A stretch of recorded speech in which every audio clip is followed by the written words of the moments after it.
Alright, so hello one and all, welcome back to another Mushoku Tensei episode review where I'll be going over the anime, manga, and light novel to talk about everything that the anime skipped and didn't skip and added on its own, because there's a lot.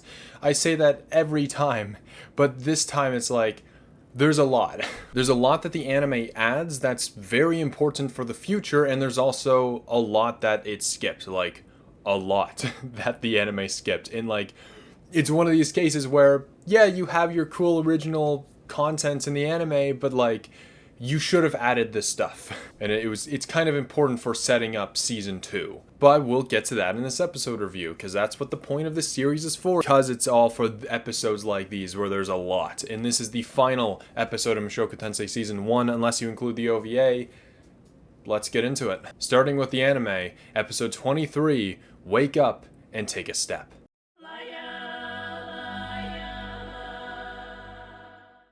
So yeah, this is a rare case where the anime actually has more content than the light novel and manga. It's kind of crazy. With a big asterisk there as well, mind you. So the anime starts off with Eris and Ghislaine around a fire, and Eris wakes up and Ghislaine tells her to continue sleeping, but Eris protests. She says that it's already dawn and they should already get moving anyway, and she grabs her things and gives a content smile, all with her disgusting short hair. It's awful. But don't worry, she'll grow her hair out again one day. But meanwhile, Rudius is sleeping with Eris's hair and notes still on the ground, and we cut to some kind of bubble thing burbling. I don't know how to describe it. But during the opening credits, we see people walk around creating wheat fields and planting various things, hoping for a better future. All while, meanwhile, Rudius keeps himself in his tent. And then we cut back to Rudius's past life as he's waiting in line for food at school and 3 jerks cut in front of him. Rudius tells them off and gets dragged off into the gymnasium to get pelted by basketballs. And then he was stripped naked and hung in front of the school gate for everyone to see. This is the day he became a shut-in. And then we see his parents back at home wanting to enter his room, but he throws a clock at his door and tells them to keep out. And his mother from the other side asks how his bruises are and if he's alright.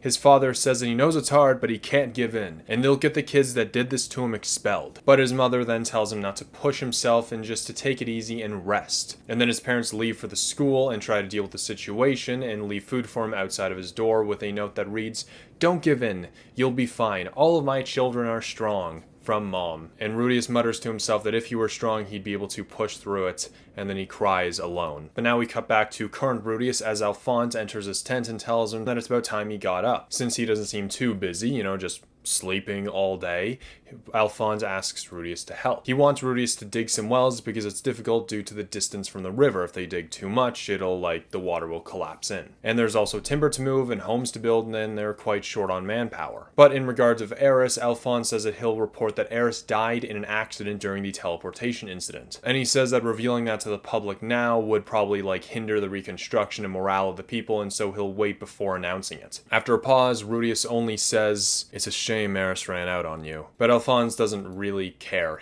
Restoring Fedoa is his only concern, and Rudius then suggests that he leaves Rudius alone if he cares so much about it. Given what happened with Eris, Alphonse let Rudius be for a while, but now they're running low on tents and barely have enough food to survive. And so the point is, Rudius isn't the only one suffering here, but Rudius then just goes back to bed and thinks some more. "What should I have done?" he asks himself, and he says, "I don't know what you want from me," before he rolls out of bed onto the ground in Eris's hair. And the next scenes have us cutting back and forth from Ruijerd to Eris and Ghislaine, so I'll kind of just talk about Ruijerd's scenes first, then we'll go to Eris, because it'd be a little confusing describing it as it goes back and forth. So again, starting with Ruijerd, we see the corpse of a Terminator boar that Ruijerd had just killed as 3 men thanked him and asked for his name. Ruijerd's a little nervous, but he says that his name is Ruijerd and his party is Dead End. And the men ask him where he's from, assuming he's from the Demon Continent, and Ruijerd says that he's a Supered, and the 3 of them are surprised and say that they've never seen a Supered before. They ask if that's true, that he has an actual gem on his forehead, and Ruijerd pulls out the headband to show them. They look at it in amazement and said that they thought that it would look completely different than what it actually does. And one of the men says that they'll brag about it to everybody when he gets back. And Ruijerd asks if the 3 men are afraid of him, but they say, "Oh, of course not.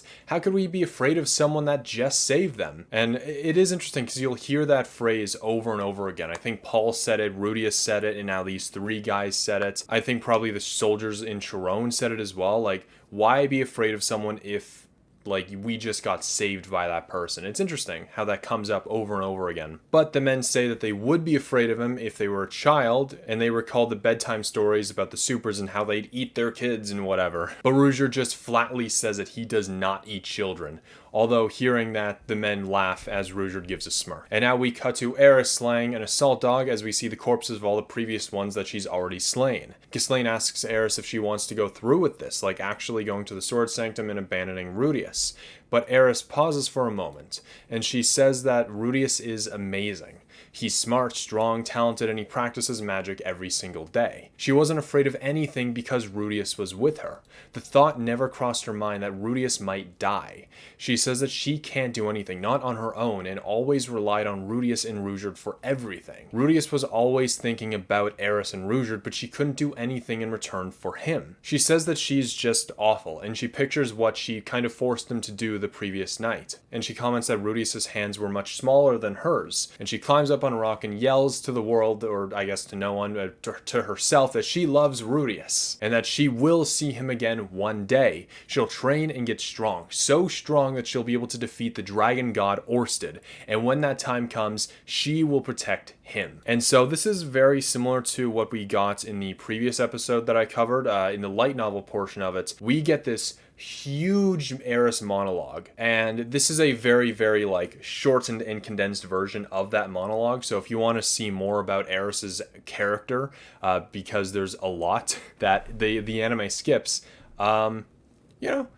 go check it out, because Eris has anxiety and has panic attacks, and I bet you didn't know that. And so for a second we cut back to like Rudius's previous life before more bubbles pop up on the screen for whatever reason, and then we cut to a wintry scene back in like the six-faced world or whatever, the human world, Mushoku Tensei land. Now guards from the Shrone Kingdom are riding a carriage as Zenoba freaks out and continues to worship the Roxy figure that Rudius made. And he yells out, "Master Ai, your humble pupil Zenoba, have faith that I will see you again someday." Dude's a little crazy, but I like him. But then we cut to Geese traveling across some kind of desert and says that the boss could make him some water, no problem if you were here right now. So where is Geese exactly? Well, I couldn't tell you his exact location, but I believe he said a couple episodes ago that he was heading for the Beggared continent, and based on where he is, it looks like he's already there. So it's likely dude's in Beggaret. But now we hop on over to the Great Forest in the Dolia village as Tersenna drinks something from some kind of fruit, and Minitona trains with her father Guys. The two of them trains as Tersenna cheers on Minitona as Tersenna like swings a sword by herself. And again, I like when it comes to these two like stupid Dodolia children, they just make me so sad. I don't think it's supposed to make me sad, but the fact that she's just training by herself, and I don't know, man. Why can't she train with guys? Why does she have to train alone? It's not fair. It makes me sad. Is she not worthy of training with the others? I don't know, man. But anyway, we see that Tersenna still holds on to the Ruger figure that Rudius made for her, and she still kept Eris and Rudius's figures that she made as well. So that's really nice. I like her. She's a great character, and I don't want her to feel sad. But then we cut to Kurt and Bachiro as it appears they've arrived at Zantport. And some guy runs up to them all like, "Is it true that you met the real Dead End? What's he like?" And the two kind of look at each other before smiling, and the scene ends right there. There's not much more after that. But then we see old life Rudius again as he sleeps on his bed as his family has dinner downstairs. He then hears his sister saying that she'll bring up something for her brother, Rudius, upstairs. Her brother and father tell her not to bother, but the mother says that since she offered, it would be great if she could bring up food for Rudius, and the sister happily goes along with it. But the brother says to wait until after dinner to bring up the food, and the sister says that she just hopes that Rudius gets better soon. And hearing the conversation, Rudius sits up, hoping someone would enter his room to give him dinner, to just speak with him and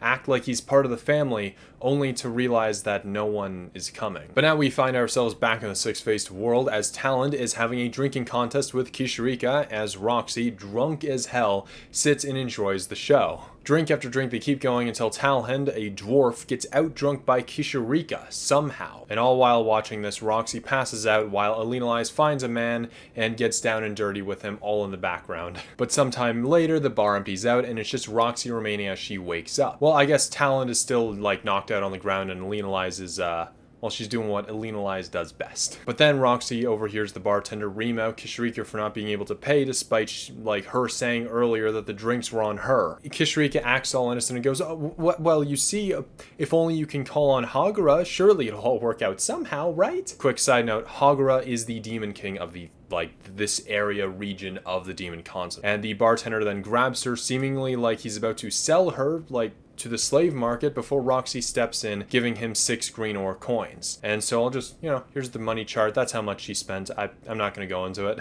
And now the bartender, with a suddenly innocent smile, waves his hand and thanks Roxy. And then Roxy then scolds Kishirika and tells her not to do stuff like this if she doesn't have any money. And Kishirika, by the way, is completely tied up and just flops around like a fish, as she says that she'll give Roxy a reward for her kindness. But Roxy scoffs at Kishirika, saying that she's broke and she'll just find some other way to repay her. And in response, Kishirika announces herself as the great emperor of the demon world, Kishirika Kishirisu. She says, I might be broke as hell, but I can give you a demon eye. And Roxy, playing along with her, says, alright then, just use your demon eye to locate someone for me then. And Kishirika, still flopping around, is like, oh, you'd use your one wish for another? Bravo! And she asks who Roxy is wanting to find, and Roxy says that she's looking for the missing family of Rudius Greyrat. And in a moment, Roxy begins to walk away, and Kishirika finds them. We cut to Militia as Paul runs outside of a building towards a carriage as Aisha hangs out the side of it. She jumps out and runs towards Paul as she gives him a big hug. Lilia then arrives after her, saying that it's been a long time, and seeing Paul's cleaned up but still pretty unhealthy face,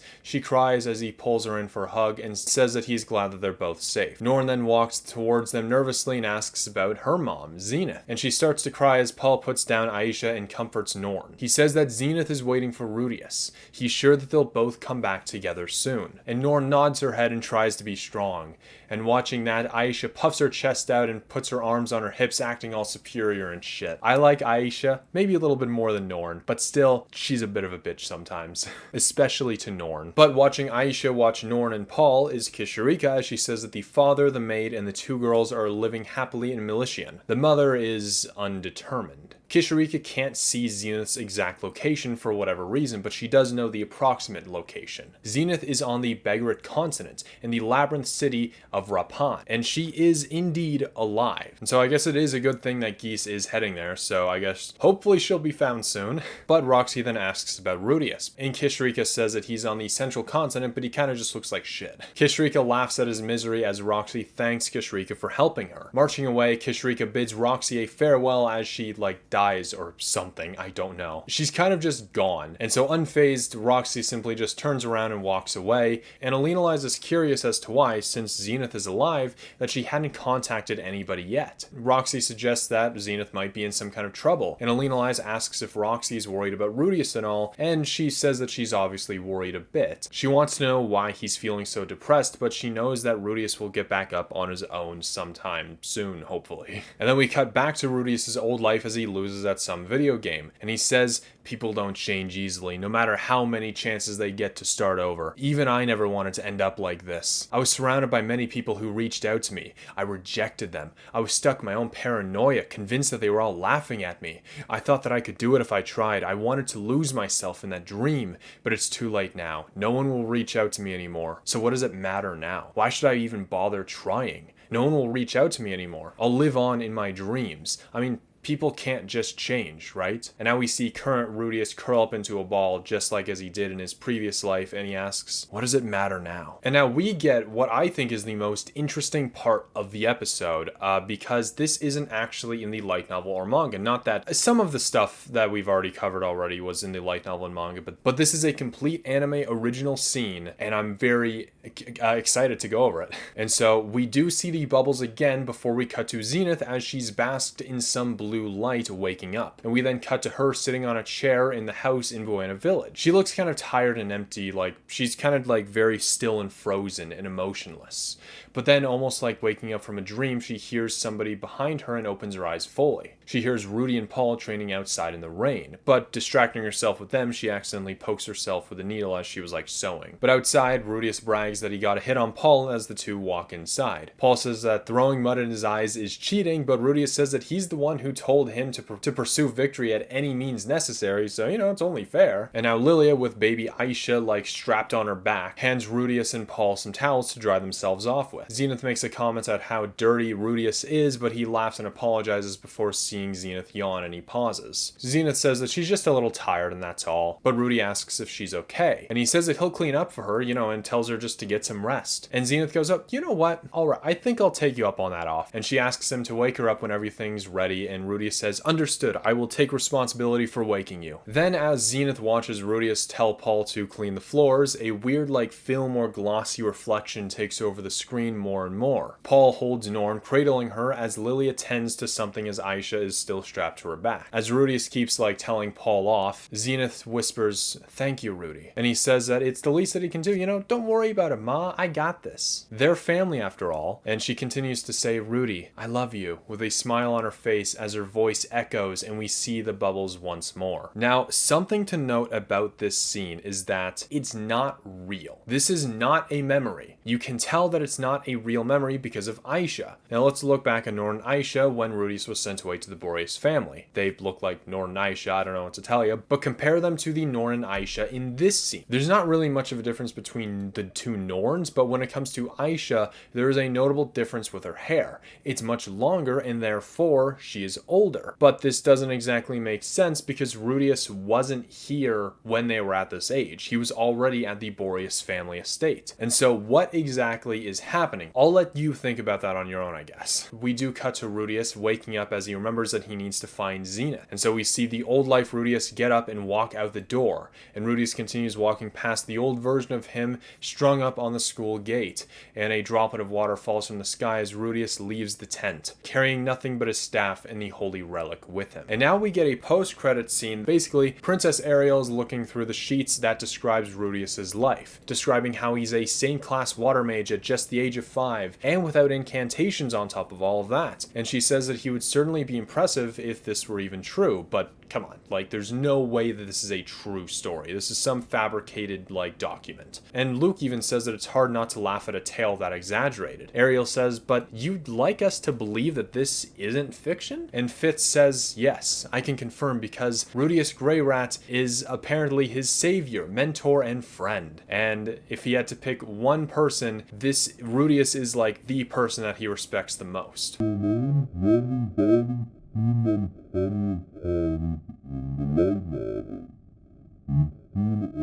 I just think that I feel like that they could have just cut this scene. They didn't need this post-credit scene. They didn't. And the problem is as well, like, I am not only just like, it's one thing to, like, I'm not the biggest anime fan, like, for Mushoku Tensei. I even saw a forum post back in 2015, way before the anime was even, like, discussed, that they were worried about its adaptation because it would cut a lot of content. And so far, it's cut a lot, right? It's cut some of my favorite scenes, and it's changed around scenes for no good reason. And overall, I think it's good, right? I think the anime is good. It gives us, like, character designs, it gives us fights, it gives us locations, voice actors, it gives us a beautiful visual representation of the world. And that's fantastic. And it also introduces people to Mushoku Tensei. It's fantastic. I love it. I love that it has an anime. But if you want to experience the true story of Mushoku Tensei, don't go with the anime. If you want to just watch it because you think it's cool and that's about it, go for it, right? The anime is for you. But this scene alone and we missed out on the scene between Norn, Rudius, Eris, and Paul, their dinner scene. Yes, that happened. Go check out my episode 17 review. But the anime has already cut a bit of stuff. The more slow scenes, it's already cut. And the problem is Mushoku Tensei is going to get really slow from here on out. Literally, one of the big main, like, action scenes from one of the books is some of the characters go on a ghost hunt, Scooby-Doo style. That's the big action scene. That's the big set piece for the book. That's how slow it gets. We get a comedic ghost hunting scene. That's the big action set piece. And so it's like, okay, what's going to happen when we get to that slow part of Mushoku Tensei? How much are we going to cut? What's going to be changed? Are they going to, like, what are they doing? Because the anime as well, it decided for this episode, it decided to just do an anime original episode for the most part. There's a couple things here and there that were like actually in the light novel and manga, but what they cut from the light novel is very important to the series. It's very important to season 2, and it explains a lot of what's happening. And it's also fucking hilarious. It's a hilarious scene, but it cuts so much, and the anime sometimes cuts very important scenes. It cuts character development scenes. And so I am worried about the future. I am excited for season 2, but I am also worried. So anyway, enough of that review. I only went into that because, it's the final episode of the anime, excluding the OVA, and I just thought that I'd talk about it. So anyway, with that out of the way, let's get on to the manga.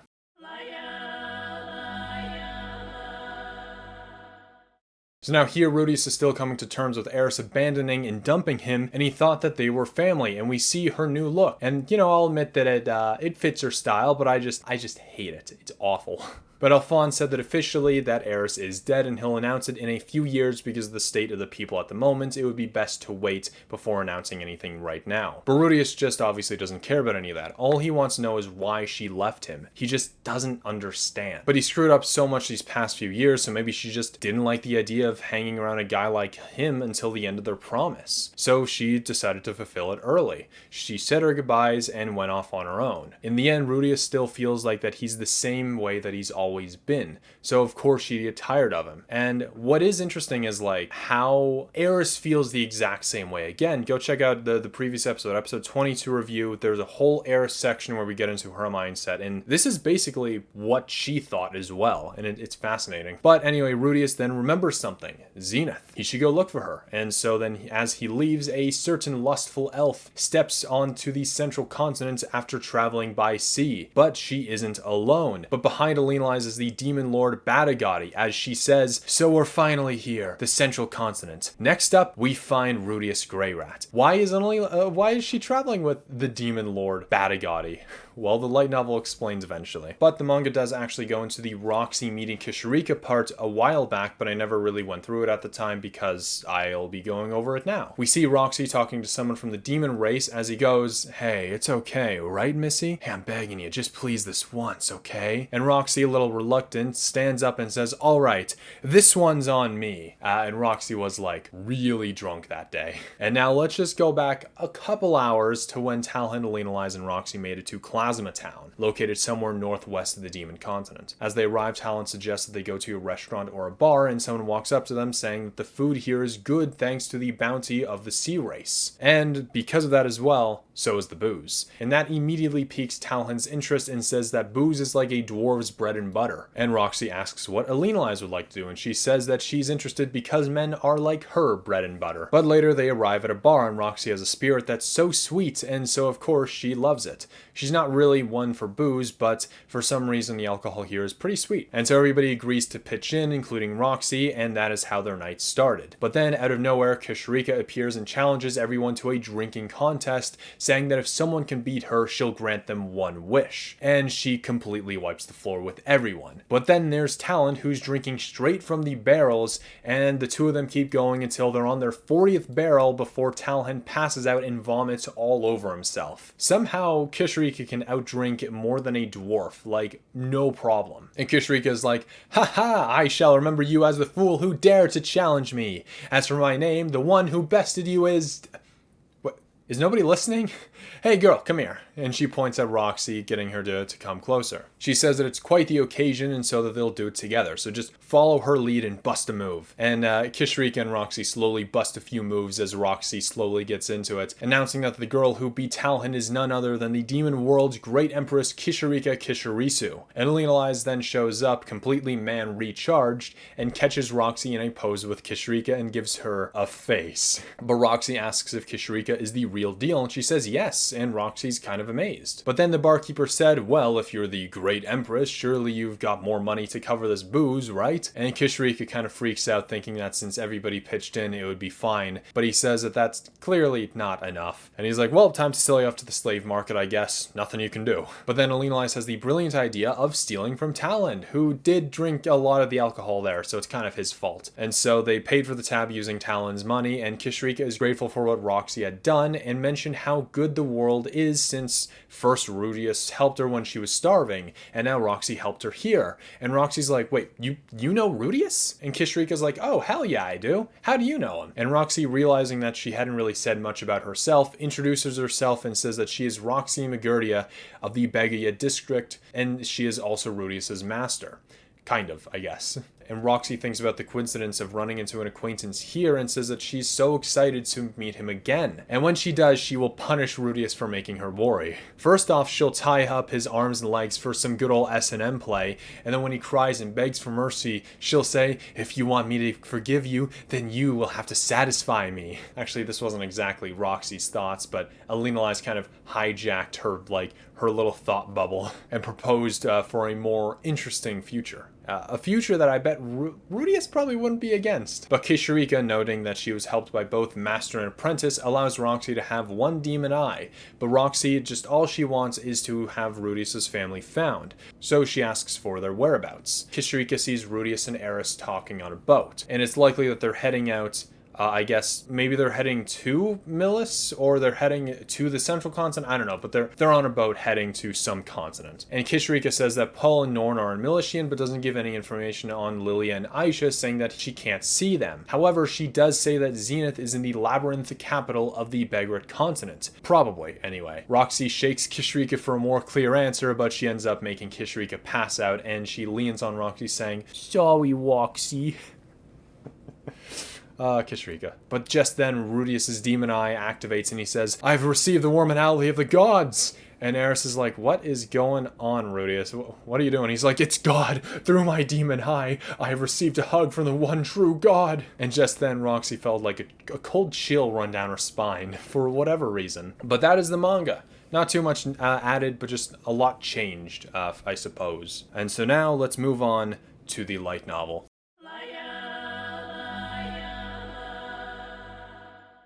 So we start off with Rudius as he mopes around for about a week as Alphonse tells him to help out every now and then, which, unlike in the anime, he actually does help. There was actual progress being made, not only with the refugee camp being upgraded, but other towns are being built not too far away. Rudius helped out by creating a wall around the camp, created a large levee, I think, next to a river that threatened to flood the camp, and among many other things. The progress was gradual, but the restoration was going quite smoothly. But as for Eris, she chose death for herself. The one known as Eris Boreas Grey Rat had died, and in her place was someone known simply as Eris. Alphonse said that her decision was going to cause some complications, that's for sure, and so they'll wait to announce her fate after a few years. Alphonse is likely acting on orders from Darius, but despite Eris leaving, it's not like Alphonse really even cared to begin with. He only cared for the Fidoa region as a whole. Over that week, Rudius pondered why Eris had left. He reflected back on that night, but he couldn't remember anything specific other than their lovemaking. Maybe he was just bad at it, or maybe he overwhelmed her and it wasn't good for her. It didn't really make any sense. Although Rudius made the first move,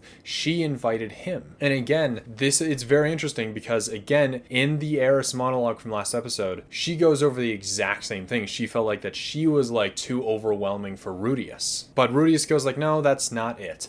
It was just that she stopped caring for him. Looking back at the past 3 years, their trip was riddled with failures, all thanks to Rudius.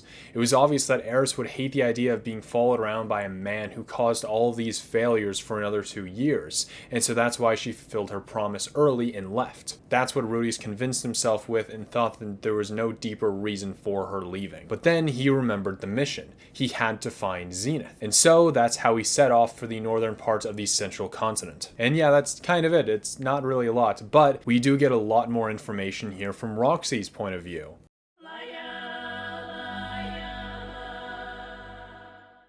We cut to Roxy and Alina and Talent as they arrive in the town of Krasma, located at the tip of the northwestern part of the Demon Continent. Although it wasn't as big as Rikurisu, it was a prosperous town. This region was ruled by the demon king Bagara Hagara. He had intimate ties with the sea folk, which allowed for trading between them. The sea folk then allowed them to acquire great seafood, and with the Demon Continent's unique spices, this town was known for its great food. And not only that, they didn't just hold Demon Continent alcohol, but they also had sea folk bulk alcohol, which was very sweet. Roxy, having a sweet tooth of a child, was never a fan of alcohol, but when she found out about the sea folks' alcohol, she was certainly interested. And with Kurasama having many bars and pubs, Talon was in heaven. He immediately went to a bar to drink it up, and to his surprise, Roxy joined him. What was great about drinking on the demon continent is how cheap the alcohol was. You could drink a night away with, and it would still be covered under just one Asura copper coin. And here's the chart for reference again. But all of them in the bar drank the night away, so much that they eventually had to buy from multiple bars just to keep up with Talon, who was challenging everybody to drinking competitions. At some point, Unlean Elias had snuck out with some guy, and normally that would make Roxy feel a little alienated, but this time, thanks to the alcohol and her new drinking partner, Kishirika, she was actually fine with it. And the two of them talked at the bar, and Kishirika mentioned that hundreds of years ago, there wasn't alcohol tasting this good in the demon continent. But Roxy explained that it's because of Bagara Hagara, who had struck the deal with the sea folk within that time. Bagara Hagara is a large, big-faced demon and is said to be the most knowledgeable entity on the demon continent when it came to food and alcohol. Politically, he was moderate, but he still participated in the front lines of the Laplace's war. When he was on human land, he had stolen liquor and food from house after house, earning the title of the Plundering King. But Roxy and Kishirika start joking around and whatnot before Talon outdrinks the biggest guy in the room, and Kishirika steps up to the plate. Talon introduces himself as Talon of the harsh, large mountain summit, and Kishirika says that she is the one that will beat him because she is the demon emperor of demon eyes, Kishirika Kishirisu. And because of how drunk everyone is, nobody really seemed to register what she just said, and the two of them drank with Roxy as the judge, even though she didn't really know what was going on. It was kind of just enjoying the moment. But soon after the 40th keg, Talon collapses and pukes, making Kishirika the victor. As the bar cheered for Kishirika, the last thing that Roxy remembers before passing out is Kishirika climbing up on the counter and dancing around naked. I don't know about that. But when Roxy woke up, her head was pounding and her breath reeked of alcohol. Thankfully, with detoxification magic, she was able to rid of the headache. And looking around, she saw Talon lying on his back with his eyes nothing but white. She thought that he might be dead, but according to Talon, a dwarf could never drink themselves to death. And even if he could, that would be the way to go. And so she kind of just left him there. And scanning the bar some more, it was like completely destroyed, with people lying around and resting in their chairs, groaning over their hangovers. There were two people standing and arguing. Kishirika and the barkeeper. He says that for all this destruction, she'd have to pay or he'd have to sell her to the slave market. And Roxy looked at her pouch and found it to be disappointing, to say the least. She helped out quite a bit the last night, and then again, Talon did drink most of it, so she decided to steal a few green coins from him. And Kishirika then thanked Roxy, and as Roxy wanted to confirm that Kishirika is like the Kishirika, and demons can come in all shapes and sizes, so it's entirely possible. But Kishirika says yes, although nobody really seems to believe her lately for whatever reason. And as Roxy introduces herself, Kishirika remembers Rudius's name and said that he talked a lot about her. But she was a bit too afraid to ask exactly what Rudius mentioned, and then Kishirika offers Roxy an eye. Although Roxy would love to accept one, she would rather locate Rudius's family. And because of Roxy's selflessness, Kishirika is ready to bestow upon her the position of a demon king. But we find out that Rudius is in the northern part of the central continent. He's wearing light clothing and running, training perhaps. And his father is a Militian, and along with a maid, Lilia. They're living in the same building with their two daughters. And his mother, it's a bit difficult for Kishirika to see, but Zenith is in the Beggared continent in the maze city of Rapan. Although Kishirika can't see her exactly, she suspects Zenith to be in a labyrinth. Roxy remembers that Zenith had gone dungeon diving with Paul, Leonalize, and Talon in the past and understood their strength. So the question is, why hasn't she been in contact yet? 2 years have passed since the displacement incident, but Kishirika does confirm that she is alive, which is good at the very least. And from there, Kishirika takes her leave, and that afternoon, Talon woke up and continued drinking as though nothing happened. And Alina Lies returned with hickeys peppered across her neck, and Roxy then gathered the two of them for a team meeting. Roxy discussed what happened with Kishirika, which meant the end of their journey was soon to come. Roxy says that she'll be returning to Militian to inform Paul about what she had learned, but Alina Lies says that she'll part part ways before they get to Militian. Roxy didn't really understand why Talon and Alina Lies hated Paul so much, but she didn't really question it. It was their business. Talon does mention though that Rudius is like kind of far away and all by himself, and Alina Lies is concerned and adds that they need to find some way to let him know as well. And so as they discuss their future plans, a couple figures barged into the pub. And this is where I come in, dun dun dun, and me, dun dun dun. I listened in on your conversation by eavesdropping. The first to come in was a large, well-built man. He had obsidian-like skin and had 6 arms. The top 2 were folded across his chest, and the 2 middle ones were making finger guns at Roxy, and the bottom pair were resting on his waist. His purple hair flowed down to his waist, and perched on his shoulder, reclining in leisure, was Kishirika. She says, "Here we go, I am Kishirika Kishirisu. People call me the Great Emperor of the Demon World. And I am her fiancé, the Demon King Badigadi." And Talon, Alina Lies, and Roxy kind of just like stared at them dumbfounded until Alina Lies broke the silence going, "I think that we last saw each other this morning actually, sir." And Badigadi goes, "Oh, ha, ha, ha. I had an amazing night with you, miss." And he clenched one fist and inserted his thumb between his index finger and middle finger as he responded. What? His thumb between his index and the middle finger. Yeah. Tell me, what does this mean? Is this a sex thing? Does anybody know what this means? I have a vague idea, but I don't know. But apparently when Alina Lies left the pub the previous night, she went over to another one with Badigadi and they got drunk together. One thing led to another, and the next thing that Alina Lies knew, she woke up in the pitch black arms of Badigadi. And when they woke up, Talon went straight back to drinking, and those two went straight back to, that. And Roxy, flustered and confused since he just announced himself as Kishirika's fiancé, but apparently this is like a regular daily thing. It's basically because Badigadi physically and literally can't like do this with Kishirika yet. So there's no other choice. The way that he explained it so casually made Roxy's brain melt, basically. But moving on from that, we get a short explanation of Badigadi's family. He is the Demon King Badigadi, but is more accurately known as the immortal Demon King Badigadi. He was a demon king who ruled over the Baguya region, the region where Roxy is from. He is also the younger brother of the immortal demon king Atoferatof Ryback. She was aligned with the moderates in the Laplace War and fought against the demon god Laplace at Kishirika's castle, where he was defeated, and currently Laplace's whereabouts are unknown, but he was a very well-respected figure. And Kishirika says that she owes a lot to Rudius, and if he lost his way, she would lend him her strength, which I guess Kishirika would be borrowing Badigadi's strength to do it, but it's the thought that counts. Badigadi says that he's curious about this brat named Rudius who Kishirika always praises, and Kishirika goes like, "Ooh, what are you jealous, darling?" And he's like, "Oh, of course I am, honey. Oh, you're such a child. I love you and only you." And Badigadi goes, "I'm not gonna let that make me complacent. I'll crush any rival who appears." And maybe he shouldn't crush Rudius. That might not be a good thing, but the two of them laughed before Kishirika chokes and Badigadi asks if she's okay. And like, man, it's about time somebody's asked that. She chokes all the time and just nobody seems to care. But it's stated that it's common knowledge in this world that the seas were ruled by the sea folk, who therefore controlled who crossed them. This arrangement was a result during the events of the Laplace War as it came to an end. Normally, to get to the central continent from the demon continent, you'd have to pass through the wind port to the Zan port, arriving in Milis, then you'd have to take the west port to the east port to reach the central continent. You could alternatively travel across the divine continent, but it's much more difficult to do so. However, the demon king Bagara Hagra and the king of the sea folk were personal friends, and so he allowed his friends to travel the seas via a secret path. Meanwhile, Badigadi and Bagara Hagra were old acquaintances.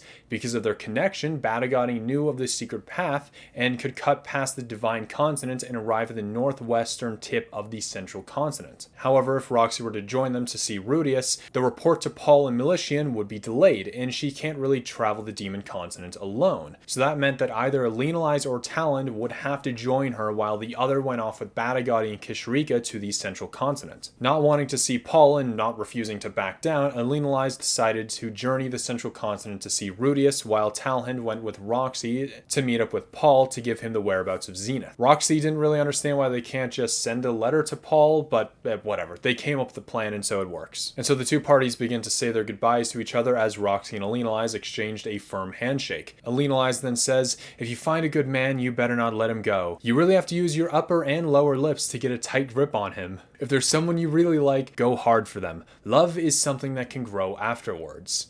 Talon sighed at Alenali's advice, saying that that's exactly what she said to Zenith, and that's how she ended up with Paul. Roxy, seeing how perfect Zenith and Paul were for each other, decided that the advice was actually worth listening to, surprisingly. And Roxy tells Alenali that she'll go hard for someone that she likes, and Alenali says, great. And don't worry, I'll tell Rudius how miserable you were at night under your bed sheets when you went at it alone. And Roxy's like, wait, whoa, how did you knew about that? Yeah, don't tell Rudius either. But it just hit Roxy. Alenali will likely find Rudius within a year. He'll be about 13, maybe 14 by then. Is there a chance that Alenali would, be interested in him? And so, as casual as she could be, Roxy asked Alenali that if Rudius grew up to be a fine man, would she go for him? But with a disgusted face, Alenali goes, I don't have the faintest desire to become Paul's daughter-in-law. And that reassured Roxy, at the very least. But then Alenali towers over Talon like a bug and tells him to go off and die. And he spits on the ground and tells her the same. What great friends they are.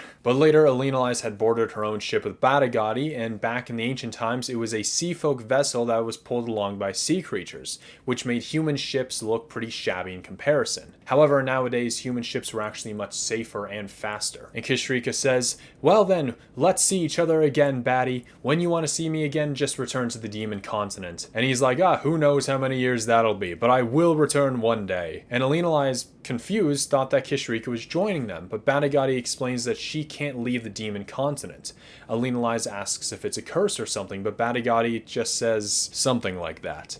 And it's a little ominous, I guess, and to be honest, we don't find out why. We never do. I don't know if maybe it might be a curse, it might not be a curse, but I'm pretty sure Kishrika, I don't think it's a curse. I believe it's stated at some point that she has left the demon continent before in the past, so I don't know. It might just be like a personal thing that she just doesn't want to. Who knows, maybe the sequel will talk about it. I'm sure Kishrika will return then. But since this is the case, Alenali is a little reassured that at least Roxy and Talon will have someone else knowledgeable about the demon continent to join them. Having the great emperor of the demon world would be quite a lot of help to them. But then again, how Kishrika is, maybe not.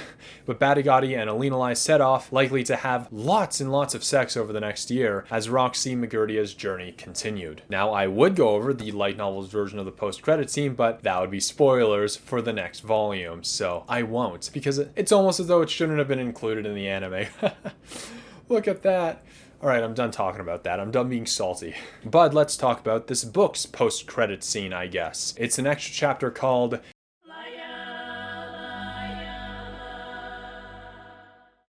We jump back a few months to Ginger, Lilia, and Aisha in the Sanakia Kingdom on their way to the Millis continent to see Paul and Militian. On the way, Aisha keeps talking about how amazing and dreamy Big Brother Kennel Master is. And she goes, if I'm ever gonna get married, it definitely has to be someone like that. Right, mother? And it's at this point that Lilia started to question what Aisha meant by Big Brother. Perhaps she was just using it as a term of endearment and didn't actually know that Rudius was Kennel Master. But Aisha goes on to say how incredible Kennel Master is for being able to do silent spellcasting, and that was a first for me. I was so scared I wet myself, and yet I wasn't embarrassed because he was the one with me. I didn't mind him getting me changed. Could this maybe be love? And this began Lilia's internal conflict of deciding whether or not she should tell Aisha that Rudius is Kennel Master. Maybe she'd understand and she would come to like Rudius, or perhaps since Aisha hated lying, she would get angry at both Lilia and Rudius for keeping his identity from her. Lilia does understand that she herself is partially to blame for Aisha's disdain for Rudius, since she only ever complimented him. Aisha could see past that and see his flaws, and when somebody discovers something for themselves, it's much more important to them compared to someone else discovering something and telling them. Aisha went, hey mother, if brother's actually dead, I would love to serve Kennel Master instead. And I can't exactly believe I'm about to read this part out, but Aisha continues and says, I would do my best if I were to serve Kennel Master, but then one day when my guard's down and I'm getting changed and all defenseless, he'll come in and push me down, all hot and bothered, and make me his mistress. That will mark the beginning of the daily routine of obscene lovemaking. To me, it'll just be a physical relationship at first, but then one day he'll propose to me saying, I want your heart as well. And you know what'll happen from there. Yeah, Aisha's having quite some fantasies, huh? God. But unbeknownst to Lilia, while she was struggling with her thoughts, Aisha was laughing to herself since she already saw through everything. She knows that Kennel Master is Rudius, and while he wasn't perfect, he was just as amazing as what Lilia said he was like. Did that sentence make sense? But she was just using this as an opportunity to torment Lilia because Aisha didn't exactly have the best relationship with her mother. She was always controlling and ordered Aisha to do this and that without any real explanation or reason. This is all to have her one day serve her brother who she didn't even know. She got sick of it, until she saw him in person anyway. And then she realized that she had to be exceptional to keep up with Rudius. He was able to react in the moment and use voiceless magic to escape, charge the Sharon Palace to rescue Lilia, and even after Aisha wet herself, he helped her get changed and made no signs of disgust. And Aisha continued going, I wonder if my big brother really is dead, and then I can just go straight into the arms of Kennel Master. And Lilia responded kind of flustered, going like, as long as Lord Rudius hasn't passed, you are going to still serve him. You understand, right? She's like, oh, of course I know that. But just for a year, okay? After that, I want to spend the rest of my time with Kennel Master. And Lilia begins to say like, no, that's unacceptable. And it seems like she started to begin, like, she knows what Aisha's doing. She started to catch on. But we actually get Lilia's full backstory here, and it expands upon Paul and her's first night together.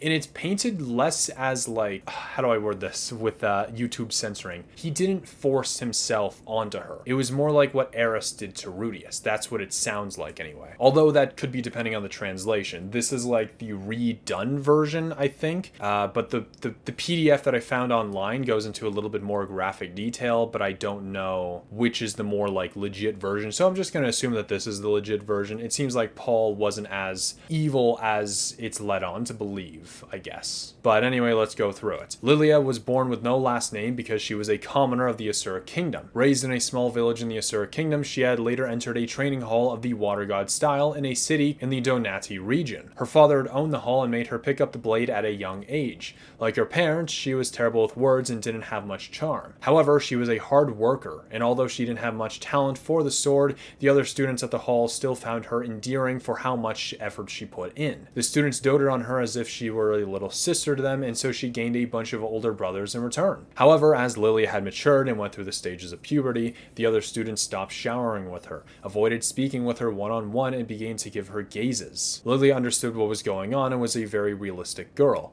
She had no brothers, and her mother's physical condition worsened after her birth. Her father had no son to be the hero of the sword training hall, and her mother was left feeling apologetic as he racked his brain on what to do. And so Lilia had assumed that she would be forced to marry one of the students who would then inherit the hall in her stead. Because the other students felt like brothers to her, she couldn't really see herself ending up with any one of them. It became quite a hot topic of discussion as to who would be selected as Lilia's partner, and many of the boys would compete with one another to claim that position. It's around that time that Paul showed up, and with his bright personality, he became popular with everybody in a flash. And he was extremely talented with the sword. In what took Lilia 10 years to learn, he instantly surpassed her and even grew so skilled that not even her father could compete with him. Because of Paul's popularity and affinity with the sword, it was decided that he would become Lilia's partner. Despite the speed of their relationship would progress, it made Lilia's heart aflutter. Paul was unlike anybody that she'd ever met before. He was so free-spirited, he didn't have a rigid mindset when it came to the sword, and he didn't care for lineage and inheritance. His carefree style seemed dazzling to Lilia, but Paul was a little too different from the others in the training hall. It wasn't just his lax views on swordplay, household duties, or lineage, but also his approach to women. Discord soon developed between Paul and the other students as he basically just showed up and took the seat of the hall master from beneath them. They were still willing to accept it because it was Paul. Like, they just liked him that much. But if he was going to treat someone that they cared about, like Lilia, as worthless, then they would obviously fight back. And so they tried getting rid of Paul. During practices, they focused their attacks on him, giving him surprise attacks, spilling water on his outfit.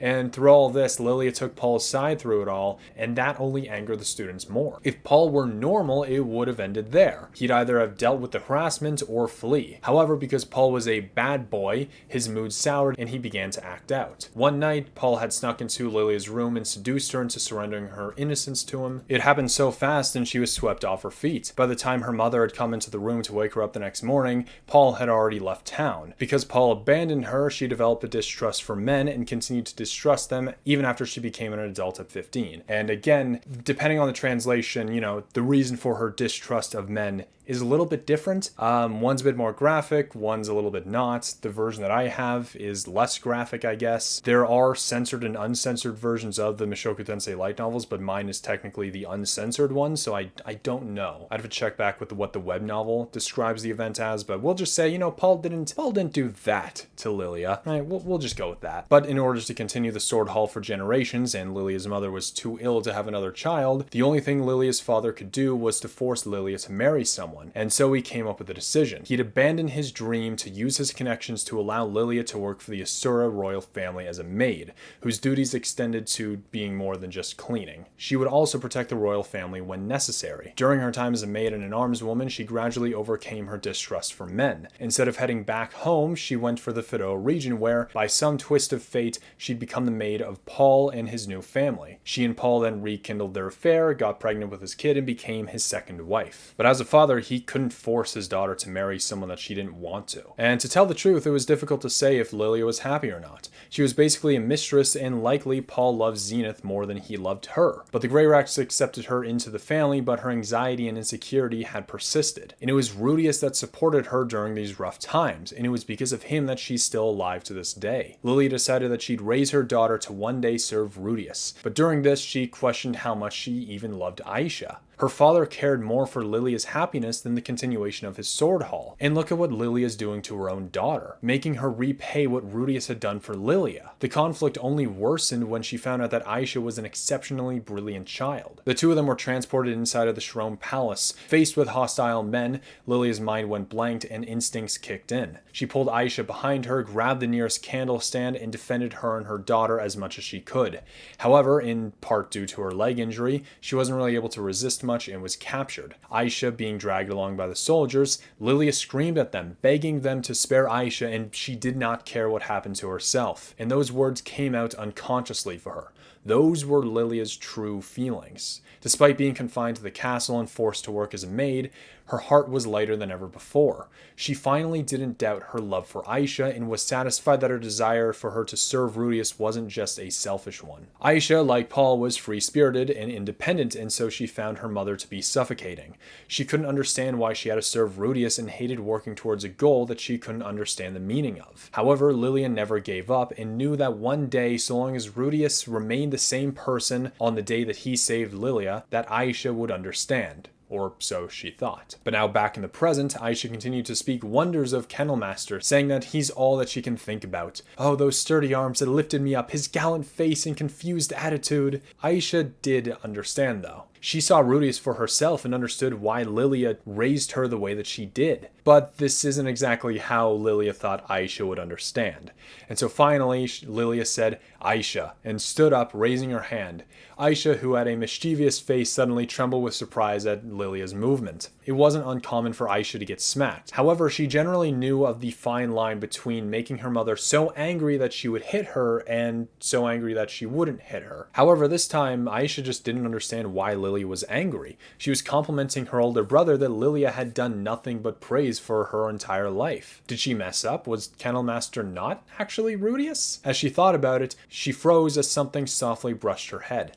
Lilia was petting her. Aisha's like, Mother? What's happening? At times like these, when Lilia stroked her hair, were far and few between. Lilia then brought Aisha close and gave her a hug. She said, Aisha, Mr. Kennelmaster or Master Rudius, whoever you choose is fine with me. And when that day comes, give everything you have to serve him. As Lilia said those words, she swore to herself that she would raise Aisha to be a wonderful woman, not for Rudius' sake, but for her own. Although her egotistical feelings were mixed into the sentiment, she truly, from the bottom of her heart, wished for Aisha to grow up to be a remarkable woman. Aisha laughed and was like, I guess you caught on, didn't ya? She's like, I knew that Rudius was Kennelmaster, of course I did. I just kind of wanted to tease you a little bit, you know? And she stammered an incoherent excuse, and it just occurred to her. Aisha had never been embraced by her mother like this before. Like, she literally had never been hugged by her mother once in her life. And as soon as she thought that, an incredible wave of happiness swept over her and she cried with joy. Confused by the tears that refused to stop, she wrapped her arms around her mother and soaked her shoulder. What a happy ending. That is Mushoku Tensei, episode 23. Oh my god, there's a lot that they skipped. But it was also a very eventful episode. So I hope you enjoyed this video. I don't really have anything else to say. My throat's starting to hurt. So I want to wrap this up. But what do you think about all of the what the light novel included with Badigadi, right? Badigadi's cool. He's a fun guy. We'll be seeing a lot of him eventually. And so if you enjoyed this episode review, give it a like and subscribe for more Mushoku Tensei content. But I will see you in the next video. Goodbye.